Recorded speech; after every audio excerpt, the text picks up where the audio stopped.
اپنے بچپن سے کیا سنا؟ علماء کی بارگاہ میں سبق سناتے ہوئے غلطی کروں تو میری اصلاح کریں گے، احسان کریں گے مجھ پہ۔ صبر کا مطلب کیا؟ اب تک بچپن سے ہی سنا، ابا مر گئے نہ رونا صبر کرو، بیٹا مر گیا نہ رونا صبر کرو۔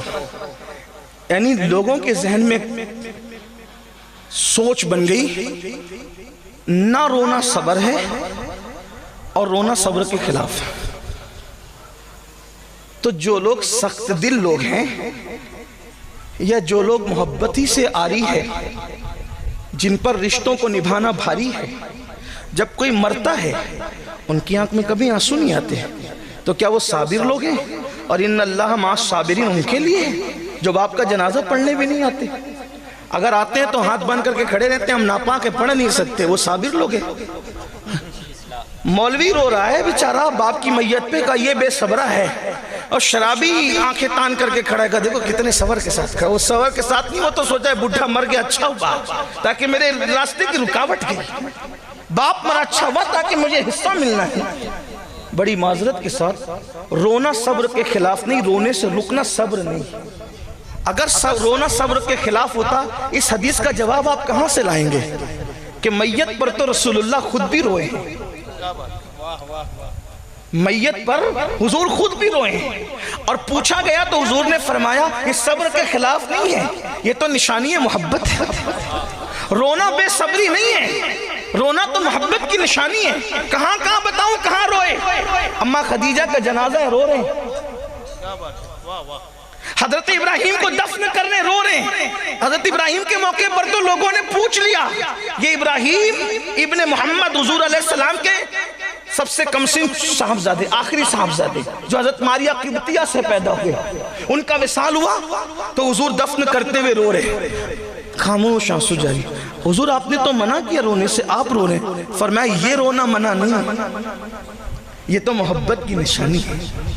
یہ کوئی جدا ہو رہا ہے، کوئی دل کا پھل ٹوٹ رہا ہے، کسی کی گود خالی ہو رہی ہے، کسی کی گود اجڑ رہی ہے، کسی کے جانے سے تانے کا ذریعہ کچھ بن رہا ہے نا؟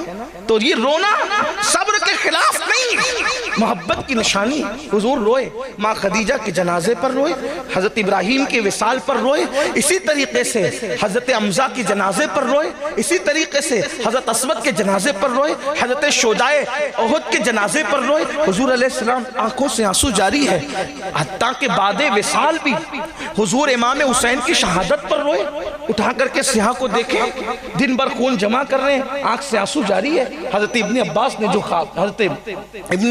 خواب دیکھا، تو اب تک ہم نے سمجھا کہ رونا صبر کے خلاف ہے، نہ رونا یہ صبر ہے۔ نہ، ہم صبر کے مفہوم کو شاید ہم نے کہیں نہ کہیں چینج کیا۔ رونے نہ رونے کا تعلق صبر سے نہیں ہے، صبر کا مطلب ہوتا ہے رکنے یا روکنے کے۔ صبر کہتے ہیں رکنے یا روکنے کے۔ تو صبر کا جو اصل مفہوم ہے وہ ہے اس سے رکنا جس سے اللہ نے روک دیا۔ اب صبر کیا ہوا؟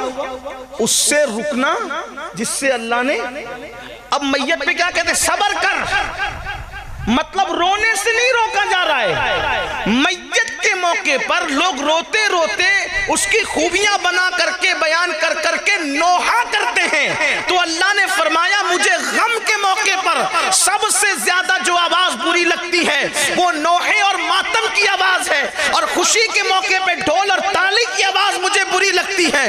تو اللہ رب العزت کے نیک بندوں نے کہا صبر کرو، مطلب نوحہ مت کرنا، کیونکہ نوحے سے اللہ نے منع کیا ہے، ماتم مت کرنا، ماتم سے اللہ نے منع کیا ہے۔ اب کیا مطلب ہوا؟ صبر کا مطلب یہ کہ جس چیز سے اللہ نے تجھے روک دیا ہے اس سے رک جانے کا نام صبر ہے۔ اب قرآن کہہ رہا ہے استعینوا بالصبر، صبر اور مدد، صبر اور نماز سے اللہ کی مدد طلب کرو، یعنی جن جن گناہوں سے اللہ نے تمہیں روک دیا ہے تم اس سے رک جاؤ، اور رکنے کے بعد نماز ادا کرو۔ آج بھی آسمان سے مدد اترتی ہوئی اپنی نگاہوں سے دیکھ لو۔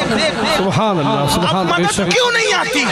اب مدد کیوں نہیں؟ کہ ہم رک نہیں رہے ان کاموں سے جن کاموں سے اللہ نے روکا ہے۔ ہم ہر وہ کام اللہ نے روکا. واللہ کوئی بلڈوزر میں اتنی نوک نہیں کہ تیرے گھر کی دیوار کو چھو سکے. بس تو نے ایک کام کرنا ہے کہ اللہ نے جو حرام کیا ہے تو اس سے رک کر کے دیکھ, اور پھر خدا کے گھر کو سجدے سے آباد کر کے دیکھ. تیرا گھر اجاڑنے والے خود تیرا گھر بنانے پر مجبور ہو جائیں گے. ہائے آیا فتنہ تاتار کے افسانے سے آسمان مل گئے کعبے کو صنم کھانے. نعرہ تکبیر, نعرہ رسالت, مذہب اسلام. سبحان اللہ, سبحان اللہ, واہ واہ واہ. کسی حکومت کی تلوار میں اتنی طاقت نہیں کہ تیری گردن کا, بس تو حرام سے رک جا. لیکن مسلمان تو جب تک زنا کے اڈے آباد کرتا رہے گا, جب تک تو حرام کھاتا رہے گا, جب تک تو عورتوں پر پاپ کی نظر ڈالتا رہے گا, جب تک تو ناپاک گھومتا رہے گا, جب تک تو کھڑے ہو کر پیشاب کرتا رہے گا, جب تک تو ان علماء ربانیین نائب رسول سے بغض اور حسد کرتا رہے گا, اللہ اکبر, جب تک تو اپنے ماں باپ کو بے حرمتی کی نظر سے دیکھے گا, ان کو چلائے گا, ان پر چیخے گا, ان کی بے ادبی کرے گا, ان کی بے حرمتی کرے گا. ہاں اپنی جوانی کے غرور کے اندر, اپنی جوانی کے نشے میں تیرا نام عبد الرحمن, عبد السلام, عبد المصطفیٰ تو ہوگا, لیکن تیرا کردار مسلمانوں جیسا نہیں. تو صبح کر رہا ہے مشرکوں کی طرح, یہود اور نصارہ کی طرح, تو چہرہ بنا رہا ہے یہود اور نصارہ کی طرح. تیرا حال یہ ہے کہ تجھے فلم میں بیٹھنے کے لیے 3 گھنٹے تھکن نہیں ہوتی, لیکن 10 منٹ تو مسجد میں نہیں بیٹھ سکتا. ہاں تیرا حال یہ ہے کہ تیرے گھر کی بیٹی مشرکوں کی, یہود اور نصارہ کی بیٹیوں کی طرح بازاروں میں بے پردہ گھوم رہی ہے. تیرے گھر کی شادیوں میں ڈی جے بج رہا ہے, تیرے گھر کے آنگن کے اندر ڈھول بج رہا ہے, تیرے کانوں میں ایئر فون لگا ہے, اور تو پوری رات کبھی فلم دیکھ رہا ہے, کبھی گانے سن رہا ہے, کبھی گندی فلم دیکھ رہا ہے, کبھی ننگا ناچ دیکھ رہا ہے. اللہ کی مدد کب آئے گی؟ بلکہ جب قوم اللہ کی نافرمان ہوتی ہے تو پھر اللہ رب العزت کافروں کو خود کھڑا کرتا ہے, اٹھو مارو ان کا فاسقوں کو. میں ایسے نہیں کہہ رہا ہوں. ہلاکو اور چنگیز خان کا نام سنا ہے. اس دور کا کوئی ظالم ہلاکو چنگیز کے برابر ہے, سوچ بھی نہیں سکتے. ہلاکو اور چنگیز, ان کے بارے میں آپ سوچ نہیں سکتے. ہلاکو چنگیز نے جب مسلمانوں پہ حملہ کیا ہے, کئی دنوں تک دجلہ میں پانی نہیں صرف خون نظر آتا, دریا میں خون نظر آتا, اور سر مسلمانوں کی کھرپڑیوں میں شراب پیتے تھے وہ لوگ. لائبریریاں انہوں نے جلا کر کے پانی میں بہائی تھی. مسلمانوں کی بیٹیوں کے ساتھ وہ ظلم کیا ہے کہ کبھی وقت ہو, یہی عنوان ہو تو اس پر تفصیلی گفتگو, لیکن میرا عنوان وہ نہیں. اتنا ظلم کیا. ایک بزرگ, ایک ولی کہتے ہیں کہ جب ان کی فوج چلتی تھی تو ایسا لگتا ہے فوج نہیں چل رہی ہے, جیسے سیلاب آ رہا ہے, سروں کا ایک سیلاب ہے. اس ولی نے سوچا کہ میں مقابلہ کروں گا ان کا. تو جب وہ مقابلے کے لیے گئے تو دیکھا کہ نہیں, میں مقابلہ نہیں کر سکتا. آپ ولی ہو کے نہیں کر سکتے؟ کہ ان کے سروں پر ولیوں کی روحیں ہیں. کن کے سروں پر؟ ان کافروں کے, چنگیز اور ہلاکو کی فوج کے سروں پر ولیوں کی روحیں, ولیوں کی روحیں. اور وہ روحیں تڑپ تڑپ ان کو کہتی ہے, اے کافروں, ان فاسق فاجروں کو قتل کرو. کیونکہ یہ مسلمان نہ رہے, فاسق فاجر ہو گئے, شراب پی کر فاسق ہو گئے, زنا کر کے فاسق. یہ جتنی میری قوم تک میری آواز پہنچ رہی ہے, یہ تو نیک لوگ اللہ والے بیٹھے ہوئے ہیں, لیکن آپ سے کہتا ہوں ہر آدمی اپنے آپ کو بہتر جانتا ہے, میں بھی اور آپ بھی. اپنے من میں ڈوب کر سوچو کہ کتنے مسلمان ہو. اسلام کہاں ہے ہماری زندگی میں؟ تجارت سے لے کر نماز تک کون سے ہم مسلمان ہیں؟ ہمارے اندر اسلام کتنا ہے؟ ایک یہودی عیسائی جھوٹی قسم کھانے میں, حضرت اگر یہودی کو کہہ دو موسیٰ کی قسم کھائیں, یا وہ عیسائی سے کہہ دو عیسیٰ کی قسم کھائیں, وہ نہ کھائیں گے. اور تم 10 روپے کی سبزی اور 200 روپے کی چپل بیچنے کے لیے اللہ کی جھوٹی قسم کھاتے ہو. کتنے مسلمان ہو؟ ہنسنے کی بات نہیں. ہاں, یہودی اپنا مذہب کسی لڑکی کی بنیاد پہ چھوڑنے کو تیار نہیں. عیسائی اپنا مذہب کسی لڑکے کو دیکھ کر چھوڑنے کو تیار نہیں، اور یہ مسلمانوں کا حال ہو گیا کہ اگر کوئی لڑکی خوبصورت نظر آئے تو اپنا مذہب بھی اس کے قدموں میں رکھتے۔ تو کیا ہلاکو چنگیز خان سے زیادہ ظالموں کا تمہیں انتظار ہے؟ اور ان لڑکیوں کا حال یہ ہو گیا جو کنیزان فاطمہ کہلاتی ہے، اگر کوئی خوبصورت اور مالدار نظر آ گیا تو اس کے قدموں میں مذہب رکھ دیا۔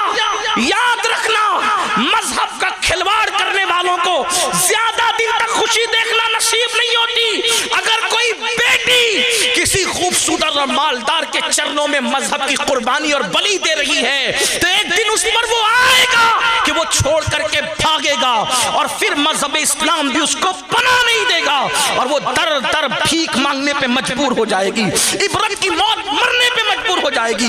اور ایسا ہی ان لڑکوں کا حال ہے جو حسن پر، جو دولت پر، جو طاقت پر، ان کے قدموں میں آج اپنا مذہب قربان کرنے ہیں۔ نادان، ایمان اور اسلام اس دولت کا نام ہے۔ اگر علی اکبر جیسا بیٹا لٹا کر کے اس کو بچا لیا جائے تو بھی سستا ہے، اس لیے کہ اسلام کے برابر کوئی چیز ہو ہی نہیں سکتی۔ یہ ہم نے کربلا سے سیکھا ہے، یہ ہم نے کربلا سے سیکھا۔ 6 مہینے کا معصوم لٹا کر اگر دین بچا لیا جائے تو بھی سستا، اس کی قیمت نہیں ہے، اس کو دین کہتے۔ تم لڑکے اور لڑکیوں کے قدموں پہ دین قربان کر رہے ہو، تو یہ ان ظالموں جیسا تو ہم سوچ بھی نہیں سکتے۔ مگر وہ ظالم آئے کیوں تھے؟ بہت لمبی نہیں کروں گا، ٹائم تو پہلے ہی زیادہ ہوا، تھوڑی دیر غور کرنا، شارٹ کروں گا۔ حالانکہ مجھے بہت سے عنوانات دیے گئے لیکن وہ عنوانات کو چھڑنے کا ٹائم بھی نہیں۔ اللہ کرے کسی کے دل میں بات اترے۔ یاد رکھنا، تو آخر ہلاکو چنگیز خان جیسے ظالم مسلمانوں پہ کیوں مسلط کیے گئے؟ اور ولیوں کی روحیں کہہ رہی تھی اے کافروں، ان فاسقوں کو مار ڈالو، قتل کرو۔ اس لیے کہ اس دور کا مسلمان بھی بہت دولت مند تھا۔ خلافت عباسیوں کی خلافت تھی اور دولت دی تھی، خدا نے بہت مال دیا تھا۔ پوری دنیا میں اسلام کا غلغلہ تھا، کئی بر اعظموں پر اسلام کی حکومت تھی۔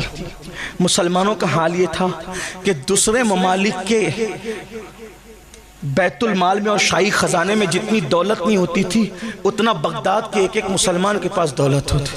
اتنی دولت خدا نے دی تھی، لیکن دولت پا کر وہ ایسے ہی بگڑے تھے جیسے میرے ہندوستان کا تاجر بگڑا ہے، جیسے میرے ملک کے لوگ آوارہ ہوئے ہیں، ویسے ہی دولت پائی، دولت دینے والے خدا کو بھولا، کافروں جیسی شکل بنائی، یہود و نصارہ جیسا کلچر بنایا، زندگی انہی کی طرح۔ ہاں، مسلمان کہلاتا تھا جب تک غریب تھا، آستانوں پر جا کر کے بھیک مانگتا تھا، مسجدوں میں آ کر کے پیشانی رگڑتا تھا۔ جب سے دولت ملی ہے دوسروں کے ساتھ اٹھنا بیٹھنا شروع کیا، اب چربی چڑھی ہے تو اسلام کا مذاق اڑا کے کہتا ہے یار یہ حلالہ کا تصور میرے سمجھ میں نہیں آتا، ذرا مولویوں کو سوچنا چاہیے۔ اور تو سوچے گا جس قانون کو میرے اللہ نے عطا کیا اس کے بارے میں تو سوچے گا، تیری اتنی اوقات ہے۔ اس لیے کہ مذہب کہتے اس کو ہیں جہاں عقل اتار کر کے داخل ہوا جاتا ہے، اور تجھے کیا پتا خدا کی حکمتیں کیا ہے، آ بیٹھ کر بات کر تب تجھے پتا چلے۔ جو تیرے سماج میں رائج ہے اسلام اس حلالے کی تائید نہیں کرتا جو حدیث میں وہ اتنا خوبصورت ہے، اگر اس کا کانسیپٹ پیش کر دیا جائے تو آج بھی چنگیزی اور ہلاکو کے دیوانے اسلام کے دامن میں پناہ لینے پر مجبور ہو جائے۔ لیکن تو نے پڑھا ہی نہیں، دین نہیں پڑھا، دھرم نہیں پڑھا، مذہب نہیں پڑھا، مسلک نہیں پڑھا۔ اللہ اکبر، تیرا حال تو یہ ہے میرے بھائی کہ تیرا غسل بھی 3 بچے پیدا ہونے کے بعد درست نہ ہو سکا۔ جس کو غسل کرتے نہ آیا 3 بچوں کی پیدائش کے بعد بھی، وہ قوم عزت پائے گی؟ وہ کب محمود غزنوی بنے گی؟ اس قوم کو فاروق اعظم کی طرح اقتدار ملے گا؟ نہیں، ایسا نہیں ہو سکتا۔ ہماری خواہش کیا ہے؟ اچھے کپڑے پہنو، عزت ملے گی، اچھا موبائل استعمال کرو، عزت ملے گی، اچھی گاڑیوں میں گھومو، عزت ملے گی۔ نادان ہو، اچھے کپڑے پہننے سے کبھی منع نہیں کرتا، میں تو کہتا ہوں پہنو، اس لیے کہ دوسروں کے درمیان جینا ہے، پہنو۔ اچھے جوتے پہنو، لوگوں کے درمیان جینا ہے، پہنو۔ آپ کہیں گے آپ یہ کہاں سے لاتے ہو؟ میں نے کہا میں دین سے ادھر ادھر ہٹنے کو تیار نہیں، میرے دین میں سب موجود ہے، ہمارے مذہب اسلام میں سب موجود ہے۔ ایک مرتبہ امام موسیٰ کاظم نے بڑے مہنگے جوتے پہنے، اور بڑے مہنگے جوتے پہن کر جب بادشاہ نے بلایا تو اس کے دربار میں انہی جوتوں کے ساتھ گئے۔ بادشاہ کا نام تو نہیں لیتا، بادشاہ نے چڑھ کر کہا آل رسول ہو، سید ہو، اتنے مہنگے جوتے پہن کے آتے ہو، نبی کی اولاد ہے۔ ہنس کے کہتے ہیں اسی لیے اتنے مہنگے پہنتے ہیں کہ تم جیسے دنیا داروں کی نظر ہمارے جوتوں پر رہے، ہمارے چہرے تک پہنچنے لگے، بس ہمارے جوتے ہی دیکھتے رہو، ہمارے چہرے تک نوبت ہی نہ آئے۔ تو ایسے جوتے پہنو کہ لوگ تمہارے جوتے پر ہی نظر رکھے، چہرے تک ان کی اوقات بھی نہیں ہے۔ ہاں میں منع نہیں کر رہا ہوں، لیکن موسیٰ کاظم جیسا چہرہ تو بنا، تو نے تو چہرہ یہود و نصارہ کی طرح بنا رکھا ہے۔ ایک مرتبہ امام جعفر صادق نے بڑا قیمتی جبہ پہنا، ایک حاسد آ کر کے کہنے لگا آل نبی ہو کر کے اتنے مہنگے کپڑے پہنتے ہو، فوراً کرتا اٹھا دیا تو نیچے ٹاٹ تھا، بولا یہ کیا ہے؟ تو کہا یہ جو ٹاٹ ہے نا اس کے لیے، یار کے لیے، اور یہ خوبصورت جبہ تیرے جیسے مکار کے لیے، تاکہ لوگ ہمیں حقیر نہ سمجھیں، تاکہ لوگ ہمیں حقیر، دنیا میں جینا ہے تو ہمیں لوگوں کے ساتھ اس طرح کا رویہ کرنا ہوگا، لیکن اندر تو کچھ ہو نا، اندر کسی کے لیے ہو تو سب اوپر ہی اوپر کر رہے ہو۔ تو ہمیں عزت کپڑوں سے نہیں، ہمیں عزت قیمتی موبائل سے نہیں، ہمیں عزت کاروں سے نہیں۔ آپ کو پتہ عزت ملنا کیسے ہے؟ جس وقت بیت المقدس فتح ہونے کرنے کے لیے مسلمان بیت المقدس کی طرف بڑھتے ہیں اور مسلمانوں کے آگے چاہے وہ دوسری طاقتیں ہار جاتی ہیں تو ان کے علماء بیت المقدس کی دیوار پر کھڑے ہو کر کہتے ہیں تم کتنی بھی کوشش کر لو، تم لوگ ہم سے بیت المقدس لے نہیں سکتے، کیونکہ ہماری مذہبی کتاب میں لکھا ہوا ہے کہ ایک درویش بادشاہ ہوگا، اس کے ہاتھوں بیت المقدس فتح ہوگا، ایک درویش بادشاہ ہوگا، اس کے ہاتھوں بیت المقدس فتح ہوگا۔ اللہ اکبر۔ ابو عبیدہ ابن الجراح بڑے ہوشیار تھے، ان کو امین الامہ کہا گیا ہے، انہوں نے نیچے سے کہا اس بادشاہ کی صفت بھی تو لکھی ہوگی، بیان کر۔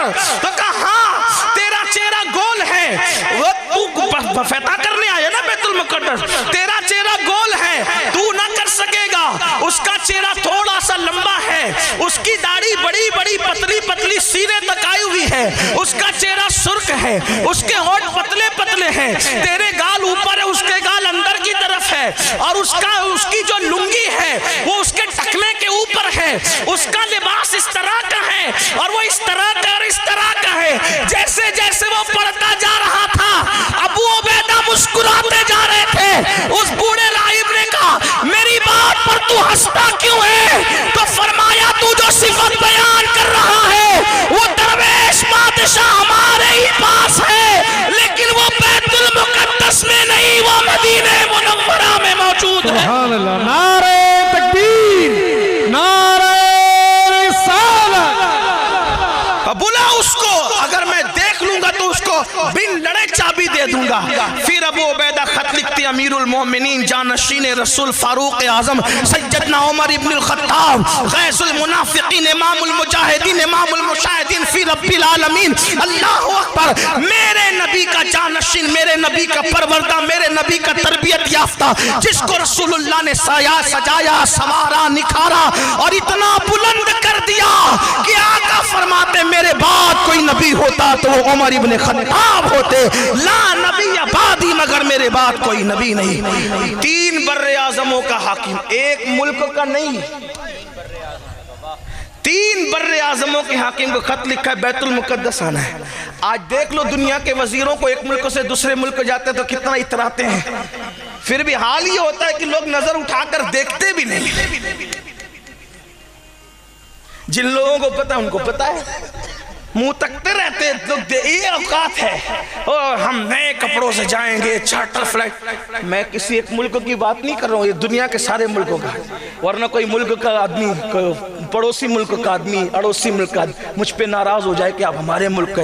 میں نے کہا ہم تو جنرل بات کہتے ہیں، شراب کے خلاف تقریر کریں گے تو کوئی شرابی اٹھ کے لڑے گا ہمارے خلاف کرے، ہمیں تو پتہ ہی نہیں شرابی کون ہے، ہم تو اپنی بات کرتے ہیں۔ تب یہ چارٹر فلائٹ جو چوری چوری چپکے چپکے لیے جا رہے ہیں ان کی بات ہو رہی ہے، جو ہیں وہ ہیں، جو قوم کے پیسے چرا کر روزانہ نئے کپڑے پہن رہے جو ہے سو ہے، ہمیں نہیں پتا کون ہے، ہم تو جنرل بات کرنے کے عادی کرتے رہیں گے۔